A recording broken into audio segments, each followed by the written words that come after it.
Passada essa classificação na Copa do Brasil, fica para trás o Operário, a gente tem que olhar para frente. Isso significa pensar no jogo contra o São Paulo sábado, que é um jogo importante do Campeonato Brasileiro. Por sinal, vai marcar a apresentação do Hulk no Maracanã. O Fluminense está desenhando ali um evento, uma entrevista coletiva, e depois o Hulk vai para o gramado ser apresentado ali para o torcedor. Mas a verdade é que não tem clima de festa, né? O clima no momento não é de festa, não é favorável, não é propício. Mas, enfim, ele chegou agora e a realidade é que não adianta a gente querer criar aqui uma realidade paralela, imaginar que depende do Vitor Lessa ou de qualquer outro jornalista da Globo, da mídia geral, ou de outros youtubers, que basta a gente chegar aqui e ficar falando bonito e convocando o torcedor e chamando o torcedor. A gente vai fazer isso, como a gente sempre faz, principalmente agora, semana que vem, nessas decisões aí de Libertadores que estão chegando. E essa é a minha maior preocupação, porque quando eu falo não criar uma realidade paralela, é não imaginar que basta a gente falar aqui que as coisas vão se transformar. E não é assim. Hoje, infelizmente, há um desânimo muito claro e evidente do torcedor com o time, com o clube. Sabe quando você tem aquela sensação de pertencimento, que você quer fazer parte, que você quer estar, que você, sabe, está esperando cada momento, cada jogo? Não tem. A gente viu ontem o Maracanã vazio. Não tem. Esse time, ele não está conseguindo mais mobilizar o torcedor. As decisões da comissão técnica não ajudam nada nesse sentido. Da diretoria não preciso nem falar. Nunca foi um primor se comunicar com o torcedor e piora cada vez mais. E diante dessas crises mais recentes, isso se agravou. Então é um movimento que tem que vir de dentro para fora. Eu sempre falo que você pode contestar, ontem deveria ter vaiado, não deveria, contra a Chapecoense, enfim, cada um vai ter uma opinião, vai ter muita gente que acha que é um absurdo vaiar, e é isso, ok. Tudo isso está dentro do pacote. O time dentro de campo tem que chamar o torcedor para o seu lado novamente. Né? O clube precisa chamar o torcedor para o seu lado novamente. Como isso acontece? Também não acontece da noite para o dia. E aí, é o que eu falo que está a minha preocupação maior, porque o meu medo é que as decisões que precisam ser tomadas agora só sejam tomadas após uma tragédia de uma eliminação na Libertadores, que é o que eu espero que não aconteça, que não ocorra. Mas esse clima do jeito que está, me preocupa bastante para jogos, e principalmente contra o Bolívar, que vai exigir muita paciência de todos os lados. Paciência do time em campo para construir o resultado elástico necessário. E hoje, sendo bem sincero, a verdade é que a gente não tem garantia pelas dificuldades que o Fluminense está em todas as partidas, porque tem levado gols em todos os jogos. Então não vai ser fácil, eu não acredito em facilidade. Tinha muita gente achando ontem que vai golear, que vai golear. Ele poderia, né, ter feito, não seria nenhum absurdo, 3, 4 gols, mas não fez. E levou o gol de novo. Então isso vai exigir muita paciência, muita compreensão. E essa sinergia que hoje não existe, realmente é algo que tá me deixando muito preocupado para a semana que vem. Mas é viver um jogo após o outro. Né? O Fluminense se classificou, cometendo erros que vem cometendo, como a gente falou recentemente. Algumas situações estão sendo, para mim, somente... sabe como você toma aquele remédio que não vai te resolver o teu problema, só vai aliviar naquela hora ali? Sabe, aquele paliativo? Tem acontecido isso em algumas questões. Por exemplo, a situação do Ganso, para mim, falei semana passada sobre isso, está muito evidente. Por um motivo ou por outro, a sensação que dá, aí pode ser que não seja isso, mas a sensação que dá é que ninguém quer mais. O Ganso não está afim, não quer, está de saco cheio, quer sair, não sei o que ele está querendo. O Zubeldia não quer colocar o Ganso, a sensação que eu tenho é que coloca porque só para dizer que colocou, e coloca na Copa do Brasil. Será que sábado o Ganso vai entrar em campo? Ou vão continuar enganando o torcedor? Porque isso para mim está todo mundo se enganando e enganando o torcedor. É o que está acontecendo. Se não quer mais, gente, está tudo bem, o Ganso é um ídolo, vai se despedir se for o caso, se faz uma despedida, cada um segue a sua vida, mas o que não dá é para ficar nessa enganação geral. e achar que torcedor idiota que não tem ninguém percebendo. Algumas decisões, algumas escolhas são tomadas, a sensação que dá, que não é para o bem do time, é para satisfazer essa ou aquela vontade. É você ter um Caxias dentro de campo que entra todo jogo quebrando a bola, mas você tem que colocar porque custou 13 milhões de dólares. Ontem, o Riquelme não foi relacionado nem para o banco de reservas. Né? Contra o Vitória, perdendo o jogo, joga o Riquelme. Foi contra o Santos, que o jogo estava difícil lá, aí serve. Contra o Independente Rivadavia, naquela merda que foi aquele jogo no Maracanã, do nada apareceu um Wesley Natan, nunca mais apareceu, porque não tinha ninguém. Hoje a gente olha para a zaga do Fluminense e é uma catástrofe. É uma desgraça, jogo após jogo. Aí sai o Ignacio, entra o James, sai o James, entra o Ignacio. Sai o Ignacio, entra o James, sai o James, entra o Ignacio. Né? E na esquerda, reveza entre aspas, né? Entre os dois, James e Mijan, o Freitas e Mijan, e a gente chegou num estado tão crítico de constatar que o Freitas hoje é o melhor zagueiro do Fluminense. Olha o nível do negócio. E aí por que eu estou falando isso? Porque se os dois caras estão muito mal, que contratação é essa do Igor Rabelo? Que contratação, o que explica essa contratação do Igor Rabelo que não joga com ninguém, nem mesmo nessa situação? Veja bem, não estou dizendo que o Igor Rabelo vai resolver nada não, tá? Mas como a gente vai saber? O cara não pisa em campo desde o segundo jogo do ano em janeiro. Aí tem, sabe quem tem no banco, quem poderia também aparecer? Davi Schwindt. O Davi entrou em dois jogos, Bahia, foi muito bem lá, depois contra o Fortaleza. O moleque foi consideravelmente bem.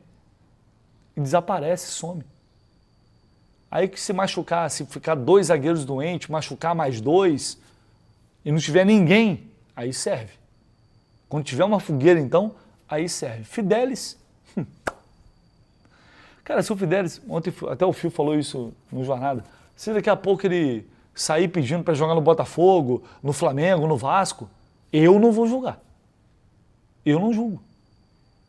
Porque o cara... Que motivação que tem esse moleque? Qual a motivação? Me fala. Eu já chego no profissional sabendo o que vai acontecer. Eu estou falando só pegando esse capítulo da base agora, é para mostrar que não se trata, não é uma questão de perder o jogo, de resultado, de só jogar mal e jogar bem. A avaliação do trabalho do Zubeldia no momento, que contribui para uma crise maior, uma crise existencial de relacionamento mesmo com o torcedor ali, de aproximação ou de distância, de distanciamento, é por tantas e tantas decisões que são tomadas de maneira equivocada, na minha visão, na visão de outras pessoas também, de erros de leitura de jogo que acontece aos montes o tempo todo, e a gente não vê mudança no time? Vê, ele realmente mudou algumas coisas, tentou, muda o meio, mudou lateral, até a zaga também mudou, entre os mesmos, mas mudou, tentando fazer alguma coisa, mas a sensação que eu tenho ainda é de ele estar meio perdido, de estar todo mundo meio que perdido, tentando encontrar soluções por conta própria e o coletivo não consegue se reencontrar, se reconectar. Enfim, são muitas coisas que acabam minando e contribuindo para esse cenário que é realmente muito, muito ruim, né, no geral. Mas a gente vai hoje falar muito sobre o que aconteceu ontem, amanhã já começar a olhar para o jogo contra o São Paulo e, cara, tentar mudar isso de alguma forma, torcer para uma boa vitória no final de semana, para tirar um pouco essa tensão. Talvez o fato novo do Hulk pode, né, amenizar um pouco a situação, para a semana que vem a gente chegar minimamente mais confiante. Eu espero que o preço para voltar a sorrir, para voltar a jogar um futebol competitivo, um futebol alegre, né, se minimamente reconectar, se aproximar do torcedor, eu espero que esse preço não seja a eliminação da Libertadores. Definitivamente, porque seria algo trágico para um primeiro semestre de 2026, absolutamente inimaginável. Ontem, o Savarino, na zona mista, falou sobre o jogo e falou sobre as vaias também que o time recebeu. E ele rebateu. Ele rebateu e disse que, para ele, na visão dele, é um exagero. Vamos ver o que ele disse. Sí, a verdade, primeiramente agradecer a Deus por mais um gol com essa camiseta. E, bom, a gente se fala nos treinos, dentro do jogo, mas eu era o primeiro batedor hoje para bater o pênalti. Mas como eu falei, a gente tem essa confiança entre Lucho, John, quem vai bater o pênalti. Já eu tinha feito um, o John me pediu e eu dei o pênalti para ele. E bom, acontece, não? Acontece, errou o pênalti, mas o importante é que a gente dê essa confiança para tanto eu para ele como ele para mim. Sim.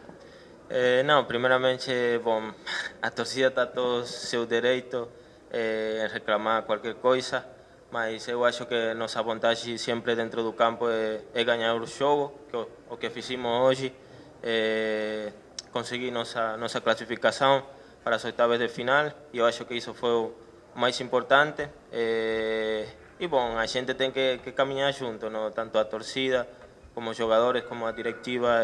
Eu acho que isso vai ser muito importante para a sequência da temporada.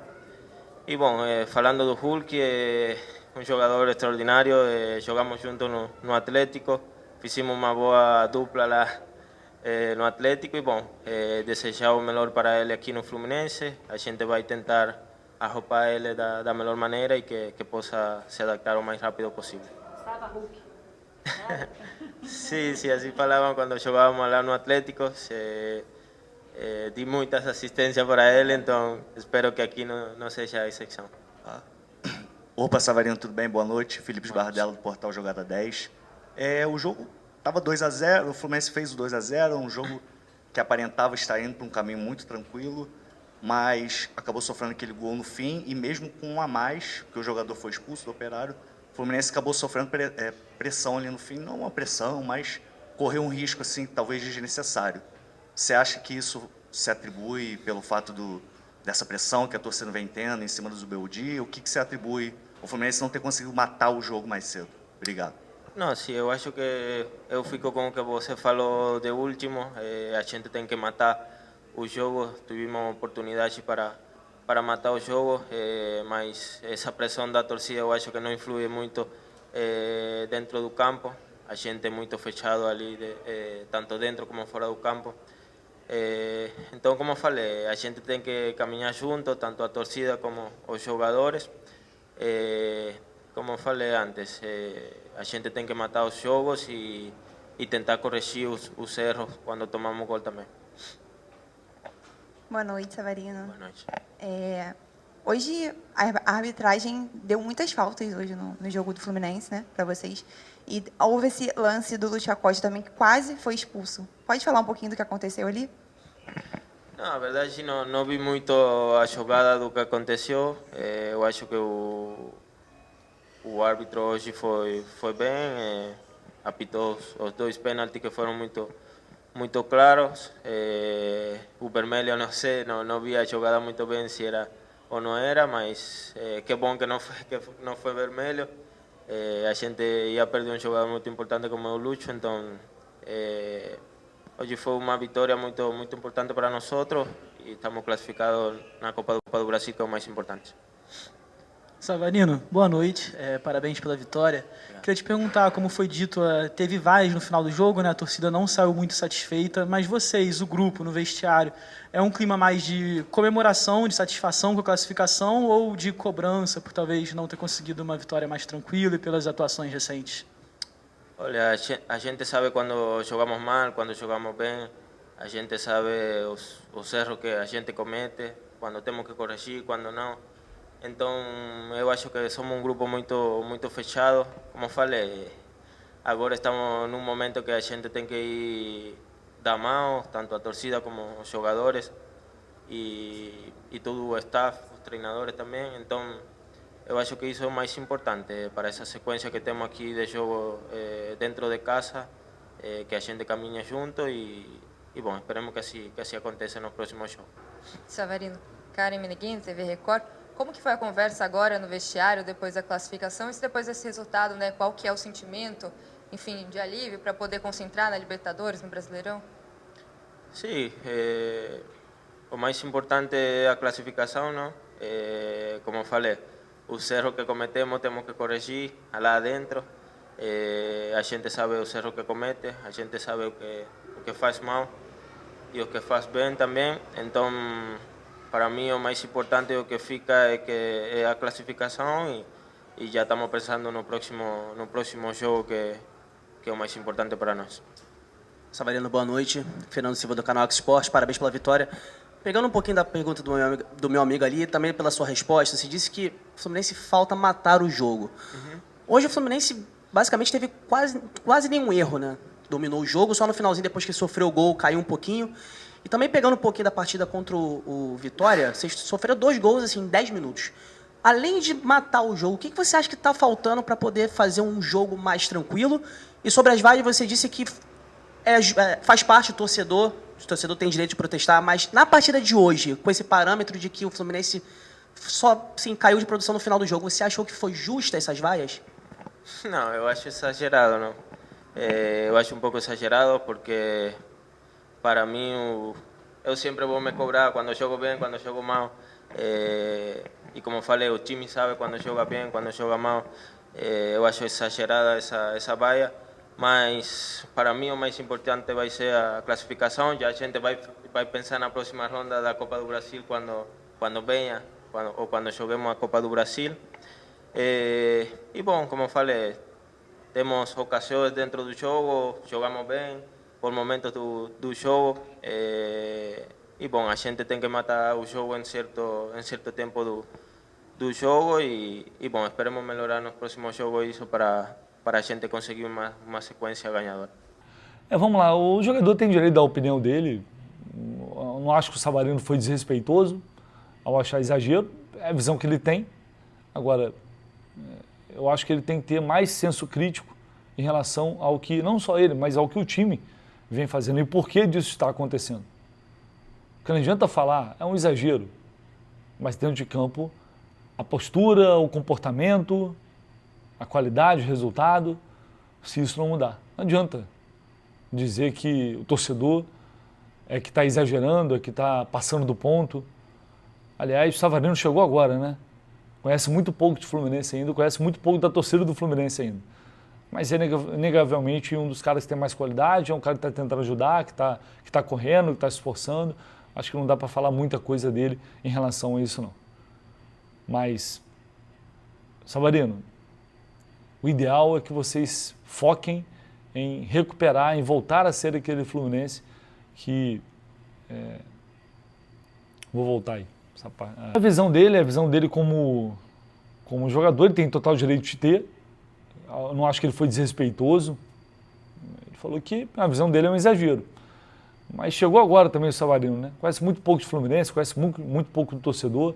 O ideal seria que ele tivesse um senso crítico mais apurado em relação ao porquê disso está acontecendo. Por que o torcedor está se comportando dessa forma? Será que não tem nada errado? Será que também não tem muita gente fazendo por onde? Então é importante, é bastante relevante ter um pouco de senso crítico para entender o lado do torcedor também e não entrar nessa rota de colisão que não é interessante. É um jogador importante, está brigando, está competindo, está correndo, está tentando fazer o dele, mas não acho um caminho interessante achar que o torcedor é que está passando do ponto, ou que o torcedor é o culpado e que o time está fazendo o que tem que fazer e está fazendo por onde. E não é bem assim essa história. Mas enfim, é isso. A gente vai ficando por aqui. Não esquece de deixar seu like, seu comentário, se inscrever no canal e a gente volta com mais informações do Fluminense assim que possível. Tamo junto.